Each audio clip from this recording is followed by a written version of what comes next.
Obviously, you work with Social Chorus. You mentioned Expion.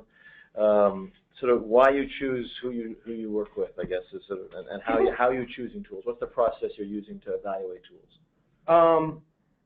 I spend a lot of time meeting with startups and new tools, looking under the hood, participating. I personally, so where I found the most value, so I have a relatively good track record. I met Radiant6 when they had a piece of paper. I met CodeTweet when they had a tiny little prototype in the middle of the snowstorm. I met you guys before you had a piece of finalized technology. So I have a pretty good track record of identifying I have a general sense of where I think the trend needs to go, but I also try to find those companies that are passionate, hungry, and have a vision for how they're changing the current status quo.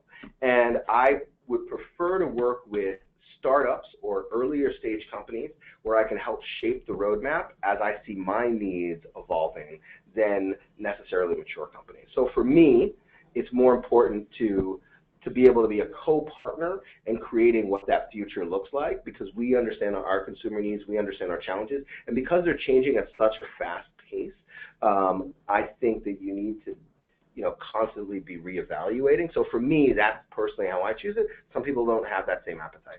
And do you like to roll them out across brands and U.S. versus global? How do you think about those issues? So, it's tough. The global thing is tough because it all depends on the willingness of that technology to grow fast enough. Right. And that usually tends to be the challenge. So I love, the more we can roll out. And also I think it gives us unique positioning a lot of times in the marketplace in terms of understanding, being kind of ahead of the curve. But the more we can roll out multi-brand and globally, then the better. But it all depends on, is it something